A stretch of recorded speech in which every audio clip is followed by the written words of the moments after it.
All right, aloha mai kako. Aloha. Thank you so much for joining us right now, for this entire day at the Aha Wahine, and also for coming and joining us for lunch. We are very honored to have three prominent Hawaiian women in our community to answer some questions in this panel format. So we're going to just start with a basic introduction of each of them, and I know that none of them need introducing, but we will do that, and then we'll give them... Hold your ears. There we go. We will give them a couple minutes to just introduce themselves, tell us what they would like to share about themselves with all of us.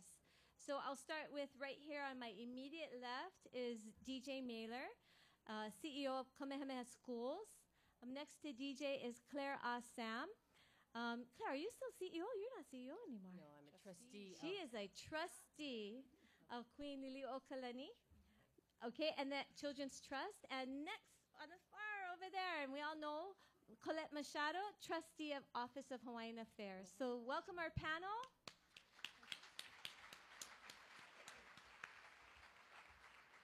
Aloha kako.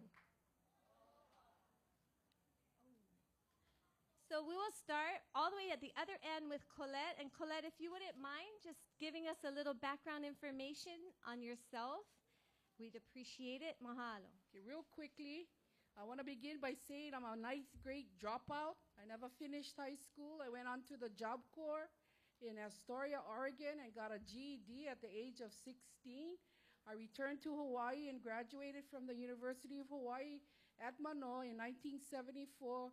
And if it hadn't been for the College Opportunities Program, putting an inadmissible young woman to be part of the university system, I probably would not have succeeded. So I come from a family where my mom is pure Hawaiian.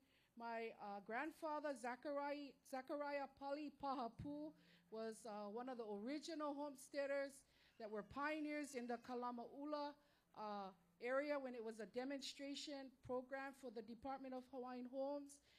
This is where they cultivated the slogan of Aina Ho'opulapula.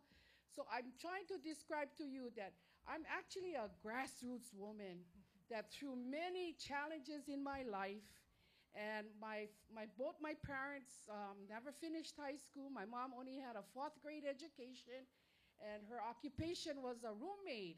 She did hotel work. And then when the grandchildren came, she told my father, "Daddy, I am not working anymore. I'm going to take care of my opunas," and that's what she did. So I come from a very matriarchal family, and till today, we still carry on that condition. The women in my family rule. And I have been an elected official with the Office of Hawaiian Affairs for 16 years, and I'm uncontested for the next 4 years. So by the time in 4 years, I would have served 20 years as a trustee with OHA.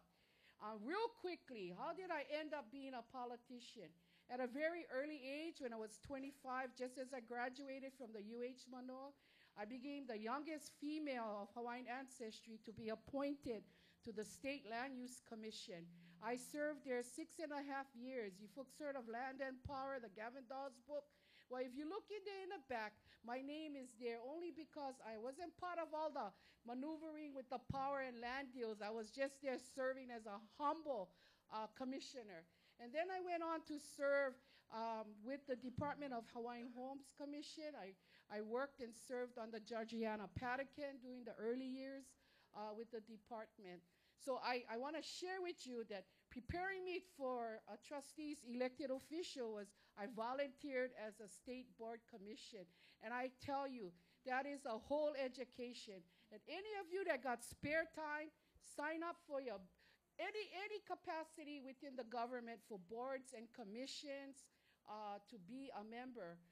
I currently serve as a board member as a commissioner with the Kaho'olawi Island Reserve Commission. So I want to thank you all for, especially the organizers, for inviting me. So aloha mai kako, and I greet you from my home island of my ancestry, which is Molokai.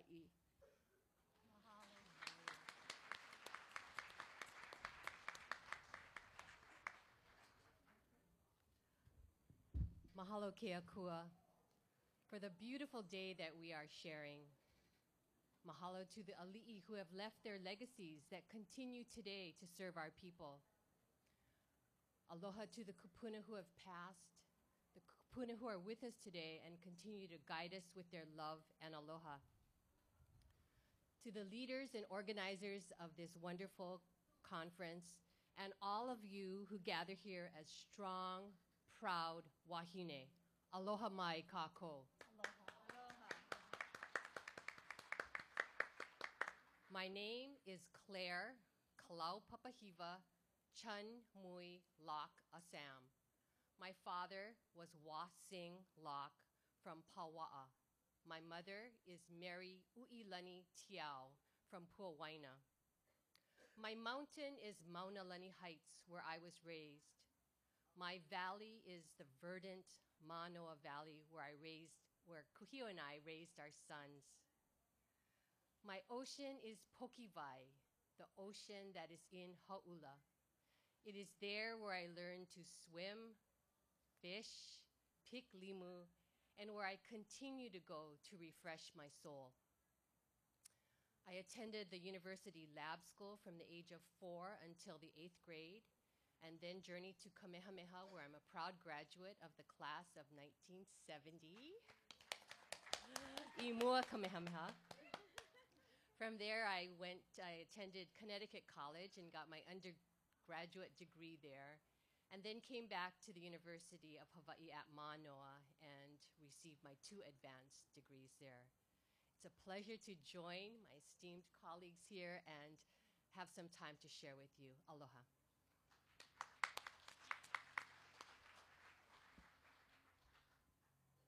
Aloha kako. That was my classmate. We seem to hang a lot together lately, and that's a good thing because all of us, no matter whether we're working or whether we are with our families, we need really good friends to keep our energies up and high, and always working together pays off. So mahalo nui for all of you being here today. If the mea'ai gets served while we're talking, it's okay. Enjoy, enjoy. My name is DJ Alden Mailer, and I was given my Hawaiian name 3 years ago by my kumu Ipolani Vaughn. It is Ka'uluvena. I treasure that name because it is one that she learned to know me and thus gave me the name that she thought was appropriate, which is so maikai in our heritage. I am an only child, and so much of my growing up life was finding friends to grow up with. And so I spent a lot of time in Kailua, which was not where I was born and raised. Nu'uanu is where I was born and raised, but Kailua became my home because I had cousins there, and my cousins then became my brothers and sisters. I actually went to Punahou School for 8 years, and after going to Punahou and realizing that I wanted to be with my family, one of which was going to Kamehameha, I then exchanged one day to go to Kamehameha, and after that, I told my mother, who had asked for a scholarship for me to go to Punahou, I said, "Mom, I want to go to Kamehameha." She immediately stood up and said, "I want you to write a letter to me, and I want you to tell me why you are going, what you will do there, and understand that once you make this decision, it is the most important decision of your life, and then I want you to sign that letter." And so I did. I wanted to come to Kamehameha because I wanted to be able to determine my own destiny. And at Punahou at the time, my destiny was being formed by others. I wanted to go to Kamehameha because I wanted to be with people that I felt close to as family, even though I didn't know them. And so I did come to Kamehameha and was welcomed with open arms by some of my classmates who sit here today. And so that has been my life up to when I graduated from Kamehameha in 1970. I spent those years with my mother, who is Patty Holt, and her twin sister, Barbara Holt. And they were known in their times in the 1940s as the Holt twins. They went to Kamehameha as well. And then they went to Roosevelt because at the time when they lived in the dorms, they had to leave because of the war so that the dorms could be filled with soldiers. And so, in fact, my mother and my auntie, then have been everything that I have learned from day one. My auntie for the fun times that I could be kolohe, and my mom for saying, get down to business, DJ, and do good for your community. My mother is Native Hawaiian, and my father, James Watt Beatty, is Scottish and English. I just recently had an opportunity to go to Scotland to see my ohana over there, the Buchanans. I learned a lot about them, and now I know why I have this tenacious spirit in me that mixes with my Hawaiian, and thus is an insurmountable goal for me to keep that energy flowing. I graduated from Kamehameha and then went on to school at University of California at Santa Barbara. I lasted 1 year, again, because I wanted to be with family. So I came back home, graduated from University of Hawaii with a nursing degree, and then finally with a master's in business administration. Mahalo nui for listening to our stories. It's one of the most fun parts of our lives is talking about our families, how we grew up, and why we are who we are today. So mahalo. All right, mahalo. The reason the organizers, we decided to have this panel is we thought about our Native Hawaiian women who are now holding very high positions in our community, and specifically positions that serve our Native Hawaiian community. So this is why these three women are here, and we're very honored to have you. So we're going to start off with some questions, and each person will get the same question. We've already sent the questions to them, so they're prepared. But we're hoping that after we go through this bunch of questions, if we still have time, and you from the audience would like to ask a question of one of our panelists, you're more than welcome to do so.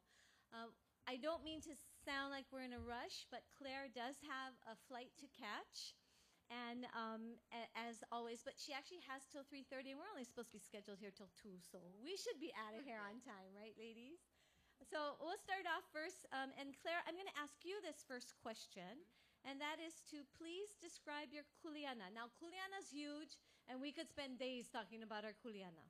So you're going to have to try to limit it. Describe your kuleana at your present position, and what do you like about this position, and what do you dislike about this position? Thank you. I'm a trustee of the Liliuokalani Trust, and I serve the legacy of Queen Liliuokalani with my two colleagues, Thomas Kaulukukui and Patrick Yim.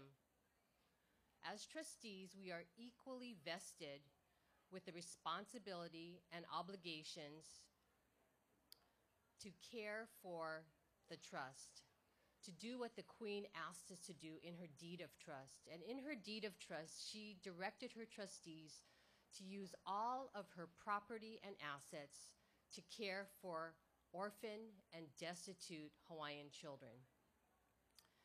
So that is what we do. As a board of trustees, we're responsible for overseeing the organization, broad oversight, making sure that policies are in place, strategies, goals, and objectives are there.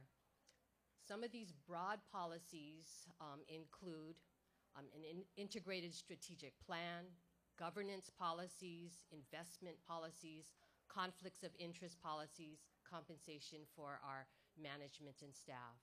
In addition, one of the main things that we also need to do, and besides making sure that the Queen's wishes are fulfilled, is to hire our top executives, and we have two. And so we hire the head of our endowment group, who is Bob Ozaki at this time, and the executive director for the Children's Center, who is Ben Henderson.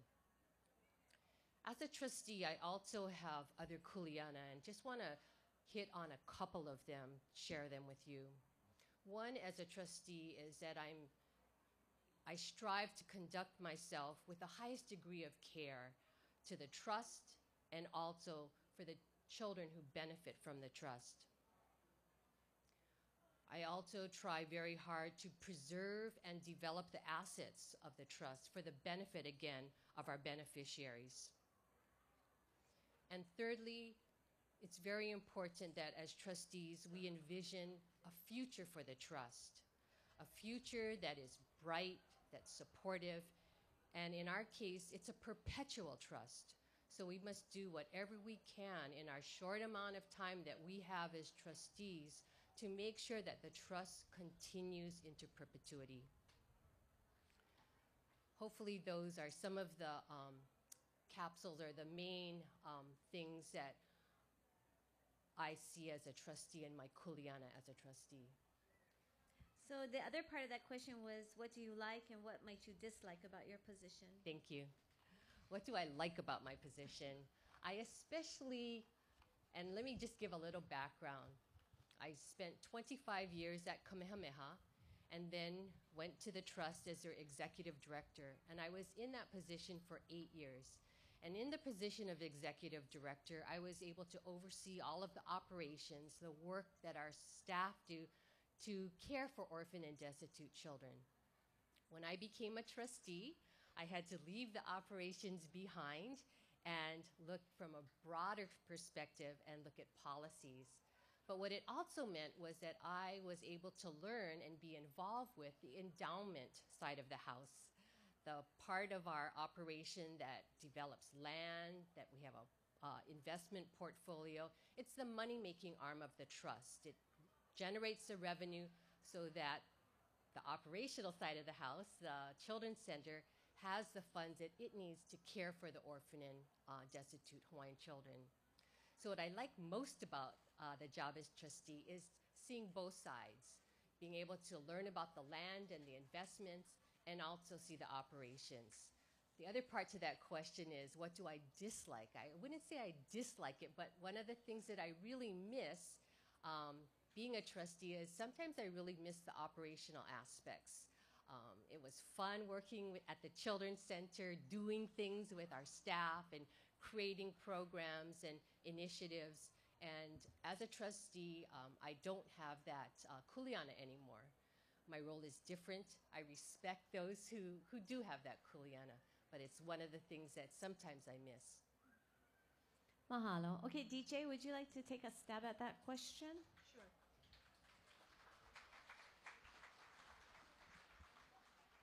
This microphone keeps dropping, so if I keep dropping, I'll be on the table soon. As the CEO of Kamehameha Schools, I am responsible for all of the aspects of Bernice Pauahi Bishop's trust, which includes her mission for education, taking care of the endowment that she started with her precious lands, and also stewarding those family lands and the 2,100 people who carry out the work of her mission every single day. Those are my kuleana. What do I like about my role? Almost everything. What I like is the fact that I know amongst all of us, including Kamehameha Schools, that we can change history. We truly can. I know that from being at Kamehameha now for almost 10 years, and I have seen the remarkable differences that communities are making today along with us. There are 25,000 graduates of Kamehameha Schools. Many of you sitting in under this tent are those. And there are 700 seniors graduating every single year from Kamehameha. And all of those young people and all of us who are growing more mature are doing remarkable things in our communities around the world. And so when I think about that large mass of people going out from Kamehameha and changing the world, I have hope. We also are an $8 billion trust, a perpetual trust, one that serves Hawaiians today at about $300 million a year, and one that will serve Hawaiians going forever, building that billions of dollars, so in fact our keiki, our mo'opuna, and beyond will benefit from Pauahi. I'm hopeful because over the past 6 years, Kamehameha has moved greatly into communities, because what we realize is that most of us as Native Hawaiians go to school in community schools, not at Kamehameha. And so in order for Pauahi to really have her dreams come true, it was important for us to move her legacy farther out to where Native Hawaiians are. And so you will find Kamehameha Schools in 200 elementary classrooms in our public schools. You will find Kamehameha Schools funding 17 charter schools in our communities.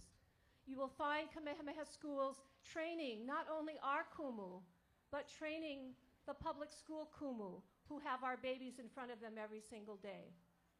It is that way that we transform education in our state on behalf of our beneficiaries, but importantly, on behalf of every single child in this state. And finally, I am so thrilled to see the way communities have built up their ike, their nohona, and most important, their pu'uvai. There are so many communities who have so many good examples of progressive work, of progressive self-subsistence, and always focusing on ohana.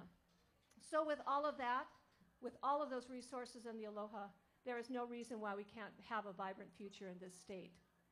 What do I dislike about my position, although it comes with the territory? I dislike being in a fishbowl, and I dislike it when people choose to denigrate our schools for their own personal interests or their own personal agendas. That's what makes me become very fiery and a warrior, is when that happens. Mahalo. Colette? You're supposed to ask DJ her likes and dislikes. Oh, she said them. Oh, you did? Okay. You can tell I wasn't paying attention. I guess not. I'm getting nervous because I just saw Trustee Hulu Lindsay. Trustee Lindsay, raise your hand. Just walk in from Uy, Maui. aloha. Well, let me begin by saying the Office of Hawaiian Affairs, and how are you, Leila? She is one of our beneficiaries that remind us of our focus and direct us when she's not pleased with the directions we are taking in our policies. And she is never ashamed to show up at our board meeting and make that known. This is the difference. We are a public state agency. And anytime you have disagreements, we have to officially file an agenda, and we are subject to the Sunshine Law. And critically, that has helped move certain issues to become successful. But let me begin by saying in 1978, through the Constitutional Convention, OHA was created, and we're part of what we call the State Constitution provision under Section 12.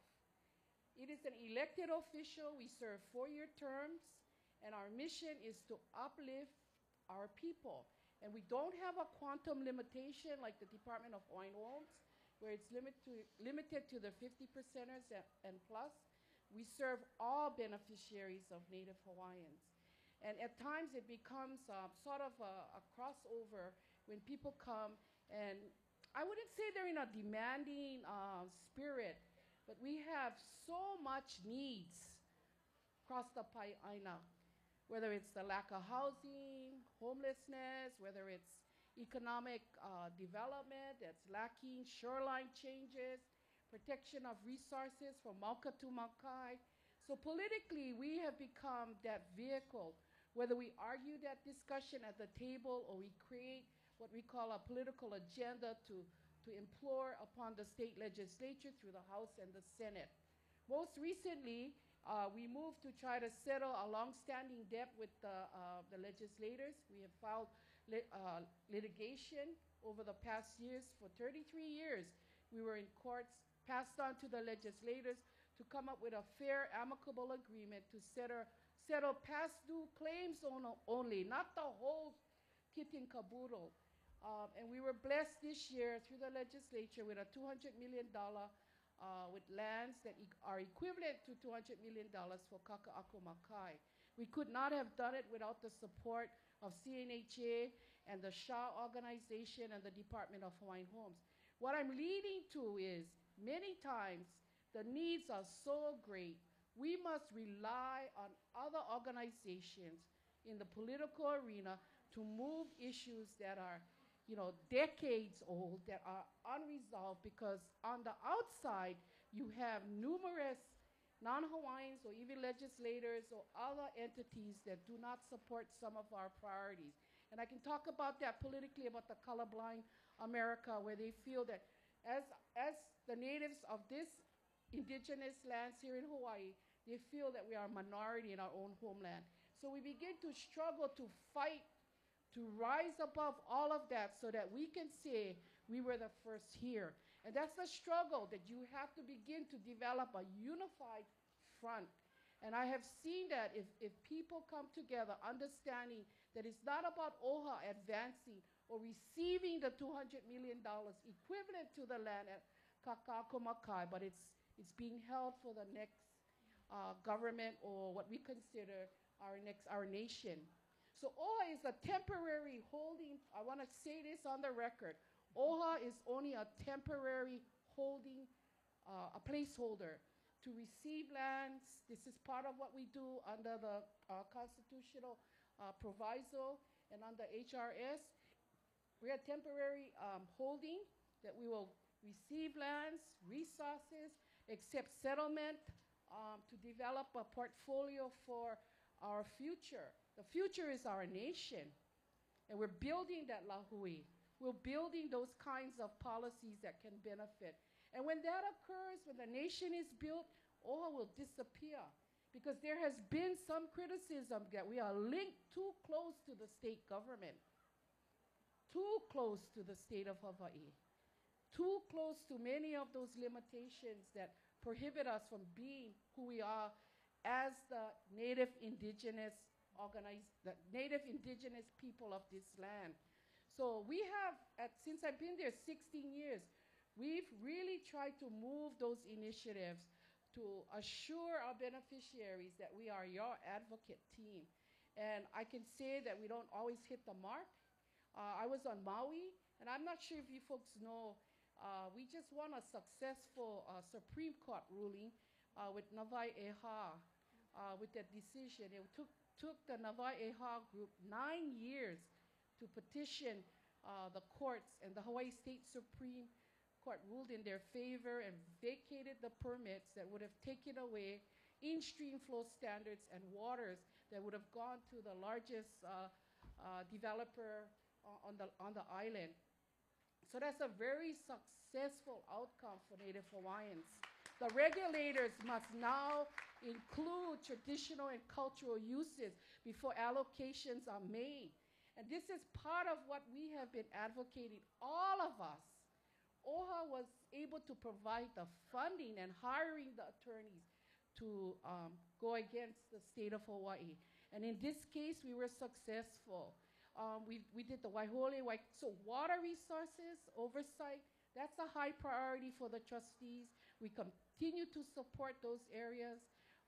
Areas of protecting your inshore resources, your makamakai, and receiving lands and settlement offers that can benefit our generations to follow. That is the nation we are talking about. OHA will not be around Amamau. It is only intended until we can build our nation, convene that convention, elect your officials, and we will sunset. So what do I like about this job? I like the fact I can go to a community meeting, like yesterday we were on Maui at Maui Community College, and we get what I call cracks. This means people show up, like we had about 12 people, 14 spoke to us. And one of the loudest voices there was telling us this, and that. I call it important feedback for us elected officials, because that's the only opportunity that we are graded by how we are reacting to the iwi kupuna at Kwaihao, that OHA gave $1 million, and how could they continue to allow the desecration to continue? We were told that too much boundaries by the federal government imposing no fisheries, delisting what is it? Delisting, not the seal, right? The turtle, yeah, the turtle. And we get cracks like that all the time. We're not doing enough to protect. It's called it. Our boundaries and borders are getting limited. That came from Keaumoku and Kale Koa Kaeo loudly. So I enjoy that. That's immediate feedback, and that's how you have to figure out, because they tell you, last year when you came here, you said you was going to do that, but you didn't follow up. So, it's good. I'm just trying to tell you, as a leader and the chair, I'm elected by the other trustees. People who come up got that kind of passion. I don't brush them off. I allow them the adequate time. I treat them with respect because I value their input. Because that is very important for us to respect one another. And that is what I mean. We have differences, but we have an arena to feel safe that you can put it on the record. So I value Layla when she shows up. And I say, Layla, we never see you long time. And when she shows up, she has everything in order. But that's what I like. I like that immediate feedback. And if I can tell you, you can give us some cracks, that's mean you right on the penny. What about your dislike? My dislikes, it's a campaign because, you know, when we have to run for office, it's statewide. It's like running for governor. You know, it's not just my district on Molokai or Maui Nui. We have to go from, you know, Big Island to Kauai. That's the only thing. But we're always looking for good leaders. And I want you to know, as long as you're 18 years old, you can go down and file. So the next election is in 2 years. So we look forward to young leadership. We look, you know, I'm 62, which is kind of young for plenty people, but we're looking for young leadership that may want to be mentored. This is the time to kick in. The pay not that good. Our salaries is mandated by a salary commission that's appointed by the governor. But if you have the heart to do good for your people, this is where it's at. Mahalo. Okay, I'm going to adjust this question just slightly in the interest of time.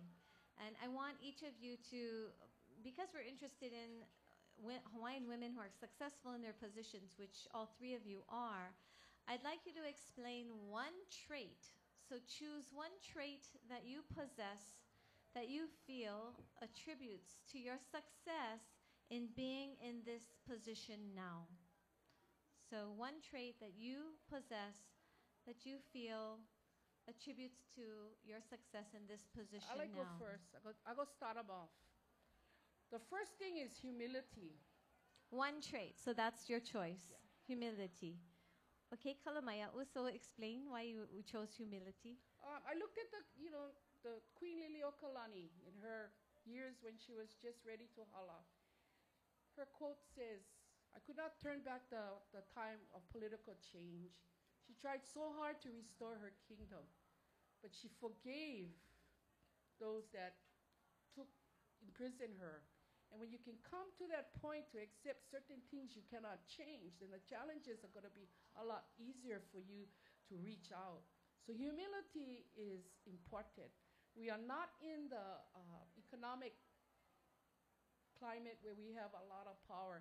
Perhaps in the future soon, if we lahui with all of the, what we call the Hawaiian organizations, KSPE, you have what we call power. So as Hawaiians, I truly believe if your heart is pure and you greet things with humility, things will come our way. I don't say this as what we call a pepperweight response or something but you have to have a good heart to be a good leader. And when you fail, you will know and you will have to make that path right, the crooked path. So I always rely on that statement of the Queen that could not turn back the political times, but yet, you know, she moved forward. And she says, never to fear to fail. So we have to get up and move. So women, that is our challenge, to build our nation, educate our families, and stand by all of the issues that confront Native Hawaiians today. We need to puka through with these things and have our government for our Native Hawaiian people. When OHA retires, or at least sunsets, there hopefully will have more than $400 million to build the nation's work. And this is what we have in our small portfolio that we received as a settlement from the state of Hawaii. And this is what we've been able to do. So I'm so excited if we're able to bring together that opportunity to raise a beloved nation, ho'oulu lahui. So humility will go a long way. And I just share that with you folks, Wahine, and use that as a basis to look forward to raising our nation for our people. Oh, mahalo, Trustee. Claire? I would say that one of the important aspects is courage.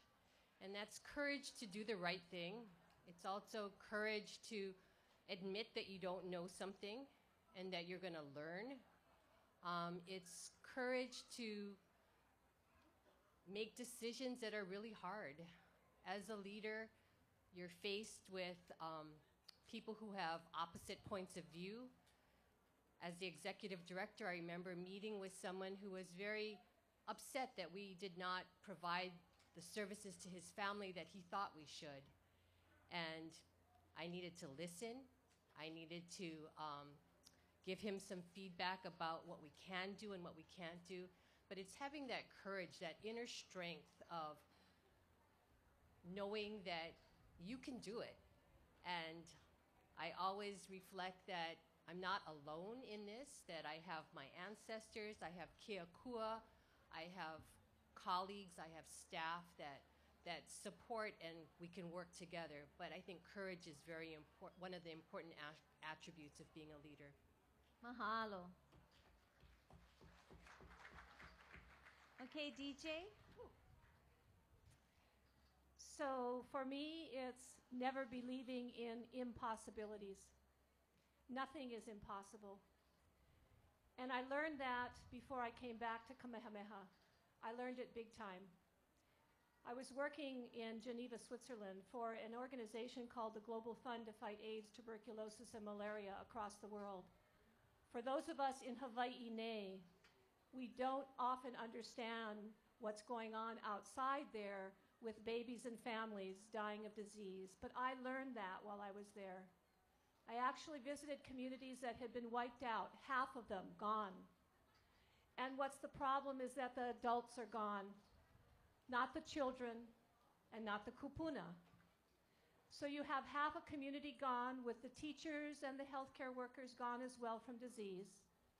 And then you have the babies and kupuna who are there to pick up their lives again. The conditions they lived in were things that many of us will never see. And yet those families, those babies, and those kupuna picked up their lives, made their homes, started their schools, and also looked at prevention of the disease going forward. So I say that because those could be impossible places, but they are totally possible.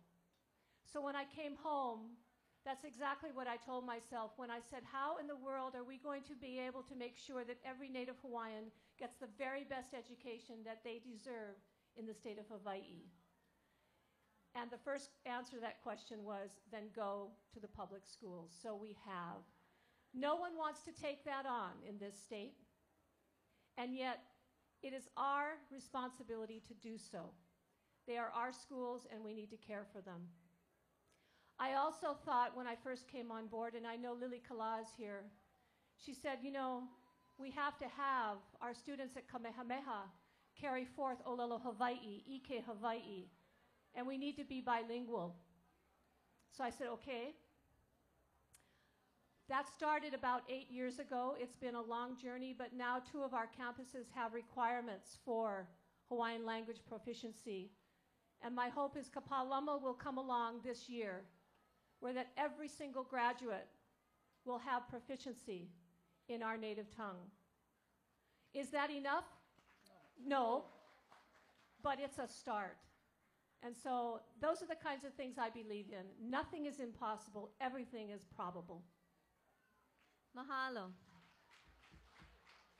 Okay, this is more attuned to what we've been discussing this day about being female.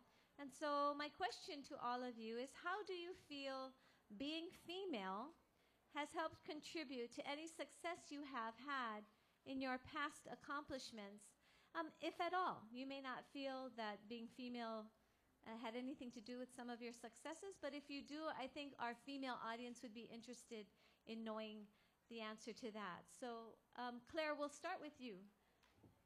Thank you. I had a hard time with that question because I kept thinking, okay, I know I'm a female, but you know, was that part of my success? And I think it wasn't. I think I have other attributes. I don't think I was chosen because of my gender, but you'd have to ask other people who chose me. As a trustee, I am chosen by the 2 remaining trustees. So I became a trustee when David Peters retired, And so Tom Kaulukukui and Patrick Yim nominated me to become the third trustee.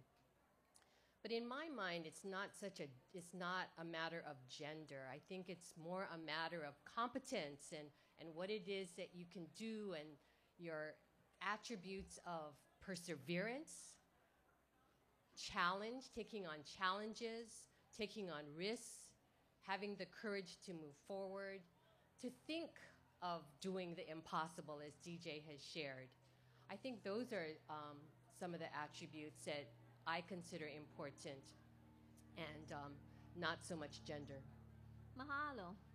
Colette, you want to take a shot at that one? Yeah, I would say the word that just charges me up is relentlessness.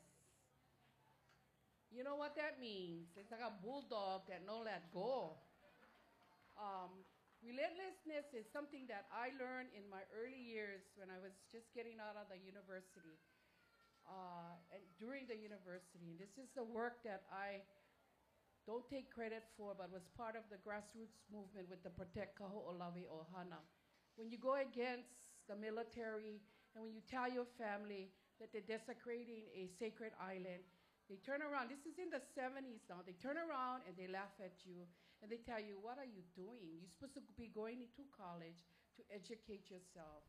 But that has been the foundation on the cultural end as far as injustices that you may, that's what we're talking about.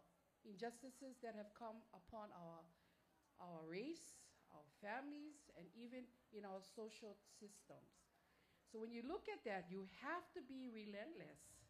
And I always look at George Helm. In his last few moments or the months just before he went to Kaho'olawe with his cousin, he was on a relentless, he was like, just kind of like, oh, everybody told him, calm down.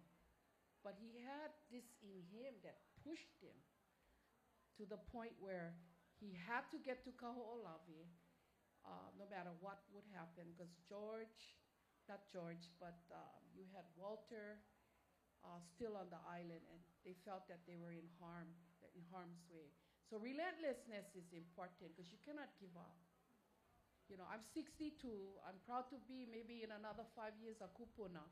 And people going to say, oh, you kupuna. I say, yeah, but we still never give up. So look at that word, relentless, and use that as a new way of, have I done all I can? Have I crossed out the T's, dotted the I's? Have I pushed myself to the level of perfection that I'm happy with? That's what it means to do all of that and feel good about what you've done or left behind. Relentlessness. Mahalo. DJ?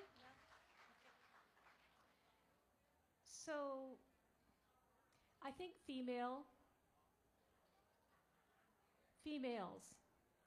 are able to blend both attributes that we know are important in leadership, the ku, stand strong, and the hina, with grace and intelligence and aloha. And so I think women do that very well. I do not think that Kane don't, but I do think that we as Wahine do that very well. And I think that when we take a stand with that grace and intelligence, but we do take that relentless stand. Sometimes we get criticized for our grace. Sometimes we get criticized for the softness or the hina inside of us. I believe that is our strength. And I believe that's what opens people's hearts to perhaps a Wahine, to listen, to learn, and to kako. I also think that we are warriors every single day. We are warriors for our families, and we are warriors for whoever we serve. But we are warriors around mission. We are not warriors around position. And so several traits come to my mind around that. One is to be selfless, to be interested versus interesting, to do what's right, not what is popular, to care for the innocent with our children coming first, and to lead with your heart and mind instead of your ego. That, to me, is what being Wahine Hawaii means. Mahalo. Okay, our next question is going to be, how do you deal personally with conflict in your day-to-day operations? So how do you deal personally with conflict in your day-to-day operations? So Trustee Machado, can we start with you, please? That's a daily ritual we go through because there is tremendous unresolved matters that you cannot fix in a day or 24 hours. Some, like the water case with Navaeha, and the lawsuit took 9 years. Um, but I'm not one for compromise. So what I end up doing is, I call it a scrub down. You bring the issues to our table, whether it's at the policy level with the trustees, or if you take it to our Kapohana Kamana'o Pono Crab. Much of that needs what we call resolution. So you have to really dig deep, and you look at intelligence, some of the issues that might be surrounding the critical area. I can tell you a story that we just finished. We took acceptance of this property from Eric Dowling, which was on the table since 1999.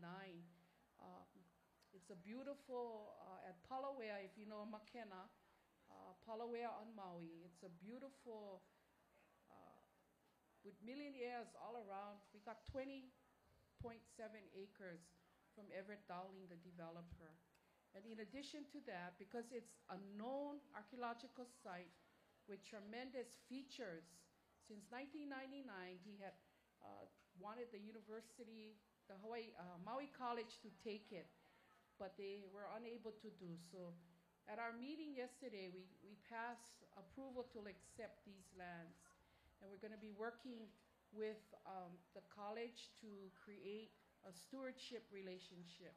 But the good thing about this parcel is that whoever purchases these house lots, they would have to contribute 0.5% to what we call the plan and the organization to be the stewards of this place. Right now we have close to $300,000. Here you have, since 1999, the university couldn't take it, but in less than a year, through Trustee Hulu Lindsay's effort and working with the Maui College there, we were able to get it approved and transferred to OHA. This is such valuable properties. The homes there are going for like $20 million, the land plus the houses there.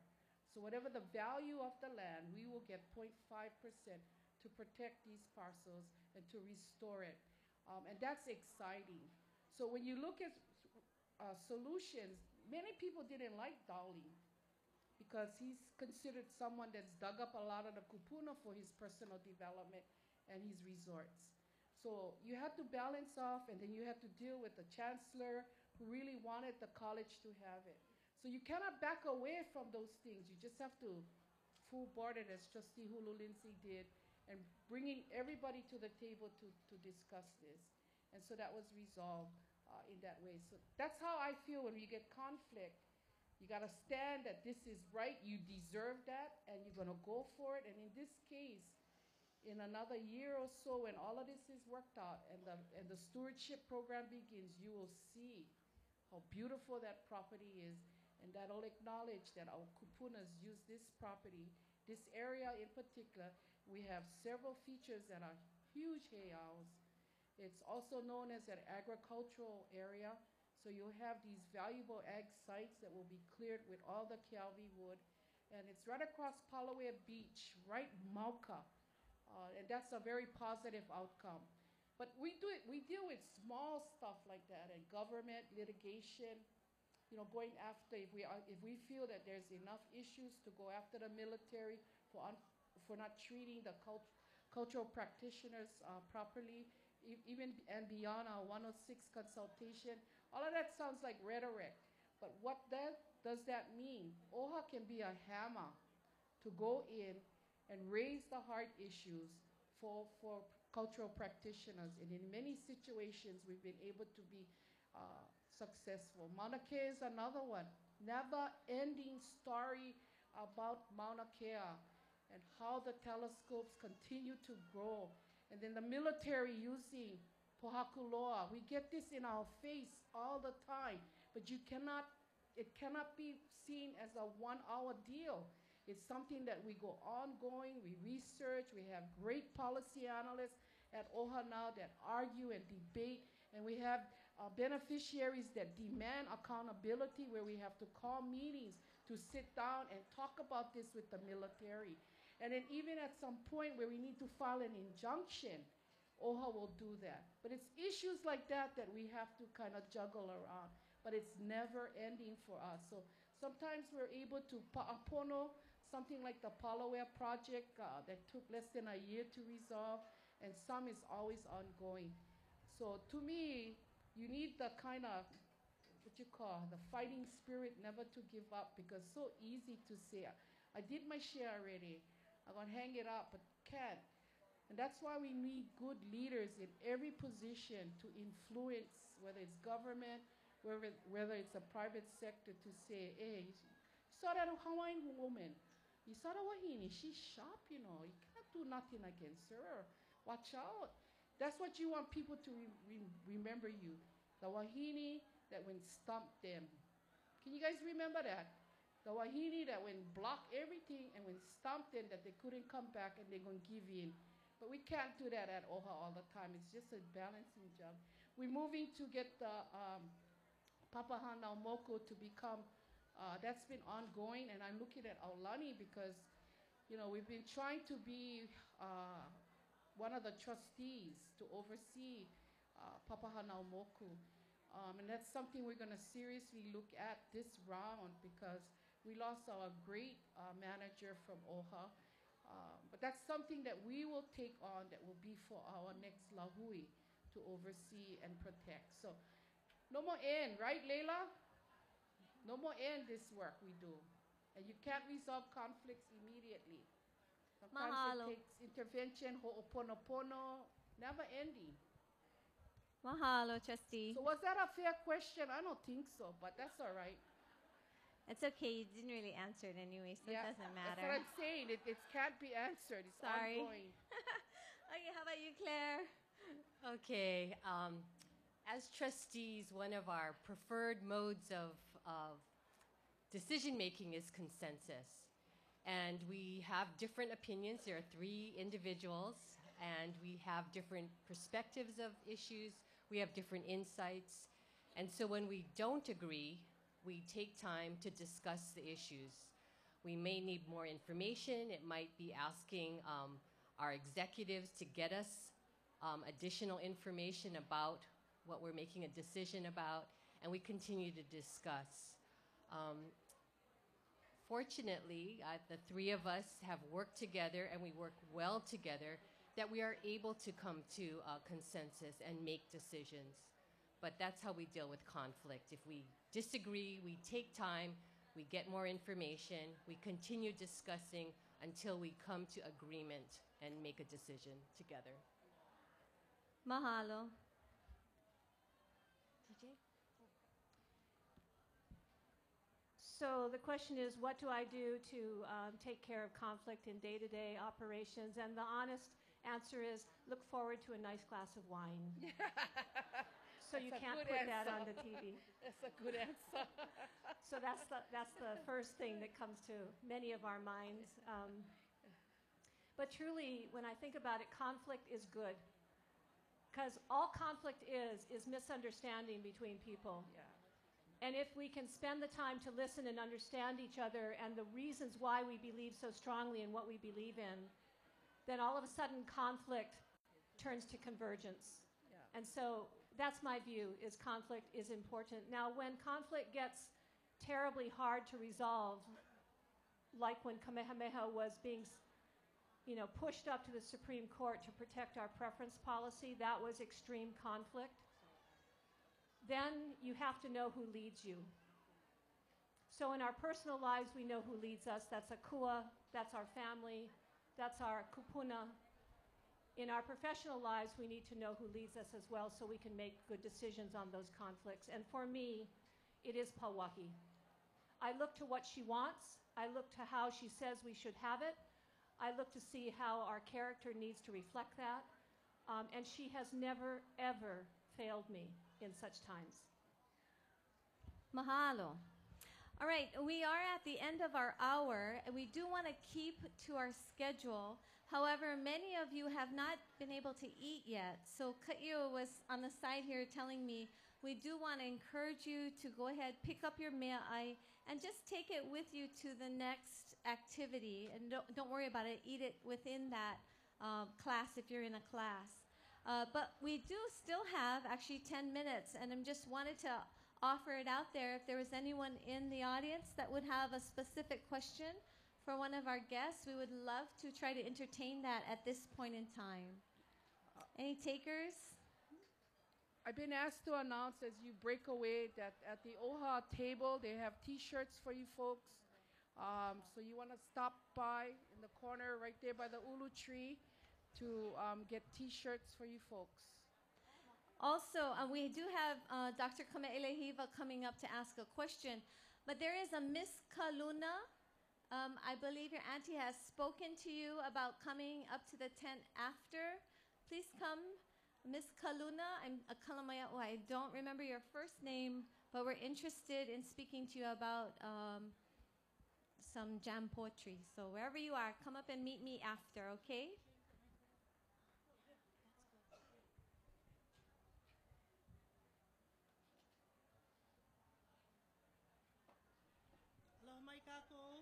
Aloha. Aloha. Can everybody hear me out there? Can you hear? Yeah. Okay. I want to thank you guys so much for coming today. We all work for the nation. Everybody here in the tent works for the nation. You guys have some hard decisions to make a lot of times. And so I want to say mahalo nui for coming. I think my questions really, I have a comment and a question. And really it's directed towards Kamehameha. DJ, you're my classmate. My ka'i. We've had some discussions before. And I think one of the things that I wanted to bring up is that when you have an $8 billion trust, you should spend more money on building schools on Oahu, in Waianae, in Ko'olauloa, in Waimanalo. Because the public schools are racist, they're anti-Hawaiian, they're torturing our children, and we don't need that anymore. So actually the smartest kids that I see are the ones who run away and don't go to school, right? Because they don't want any more racism. It's almost impossible to change a DOE. So I'm saying let's forget them already. I'm asking you please, let's spend the $8 billion on schools on Oahu, because Oahu is where the majority of the Hawaiians in the world live. So we need to have schools here, okay? Take that back to the trustees. How many of you want more schools on Oahu for Hawaiians? Raise your hand. Raise your hand. Okay, if you don't like that, shame on you. All right. Lily Kala, Yeah. I hear you. One more thing, and I'm going to go sit down. Okay, Okay. go. And then, because I know you need to discuss these things, and I don't want to stand here. But the other thing is, I heard a rumor recently, and I was traveling, and so I wasn't home at the time, that Kamehameha has leased 1,000 acres of Waialua to Monsanto for GMO kinds of food. I don't know if that's true or not. I'd like you to address it. If it is true, I want you to know that there are many, many Hawaiians who really don't want to eat GMO food, and we believe it's connected to Alzheimer's. How many of you want to eat GMO food in here? Monsanto needs to take its business somewhere else, if that's true. Kamehameha doesn't need that kind of blood money. So, I always have your best interest at heart. So I just put that out there because I wasn't home when it happened, and people tell me this. I said, no, that couldn't be true. So would you please address it? Thank you. So, do you want me to address it? If you'd like to. Sure, sure. Let me address GMO. There is 400 acres of Monsanto crop that has been going on Kamehameha lands in Ko'ailoa since 1999. Okay? That was a lease that was given to Monsanto to do their seed corn. Kamehameha has about 15 years left on that lease. And we have been looking at all of the ramifications around GMO. Because that is a contract with Monsanto, we have to also make sure that we work very carefully to address that contract with them. As Lily Kala said, many of us sitting here today were not there when that happened. But it is our responsibility to make sure, one, that it shortens, and two, that it does not create harm to anyone around. Regarding our campuses, I don't want to do the math for you, but I have done the math. And if we were to open all the campuses that I would love to do, because that would be the easiest thing for us to do. In fact, we would run out of our perpetual trust, which Pawahi gave us forever. She asked us to educate her children forever. We would run out of that money in 6 years. So I welcome any of you to come and talk to me about what that looks like, but it spurs us on then to look at what can we do that basically changes the nature of education in our entire state. And I would differ with Lily Kala in the sense that there are public schools now, including the charter schools that we have, that are not racist, that actually are doing dramatically different things today because they are run by Hawaiians, they are taught by Hawaiians, and especially, they are made and supported by their communities. Ka'u, Paoa, Kea'au, Wai'anai, Waimanalo, Blanche Pope. If you live in those communities, it would be hard for me if I lived there to say that they are racist. So I think there are schools that need to change. And I think, though, it is our kuleana as community people inside those communities to help them to do so. They are your neighbors. They are the children of your neighbors. And therefore, we have to take care of them kako. So mahalo. Mahalo nui. Weeha! Now it's happening, yeah? Okay, any other questions? Any other questions? Mai hila hila. Oh, come on, mai ke olo olo.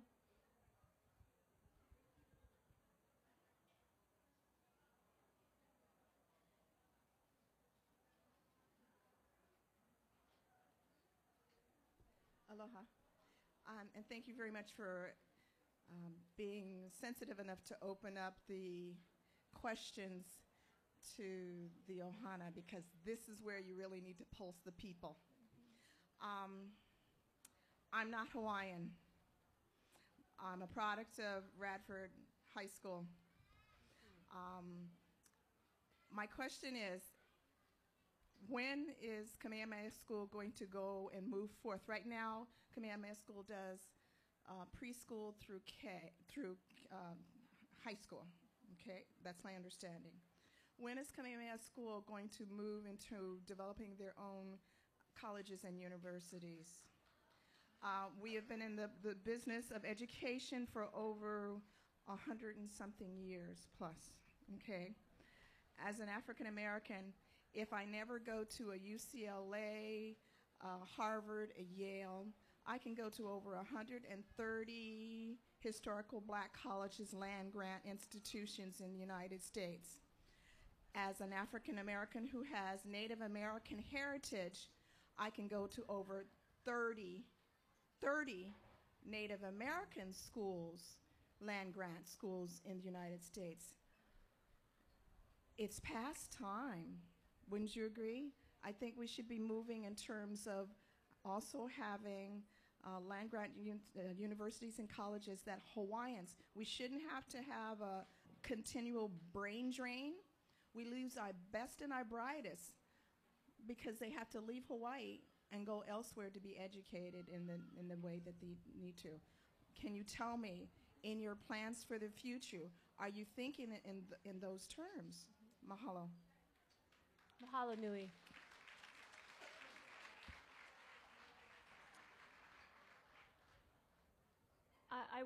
I want to first of all acknowledge that we have an incredible University of Hawaii here. Mahalo.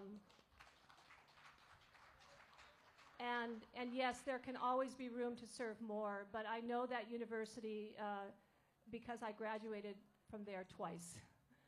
And I had the pleasure of actually attending a ceremony, I think it was yesterday, where they welcomed their new chancellor. And I heard all of us as Hawaiians sitting around underneath the hale and committing our support to that university and all that it stands for, the Hawaiian people. So I want to mention that. But for Kamehameha, the next thing that we do is about our babies. 31 preschools does not serve all of the children that are Native Hawaiian in this state. And in fact, this state only serves 50% of the children in totality of this state for preschool, for our 3-year-olds, for our 4-year-olds.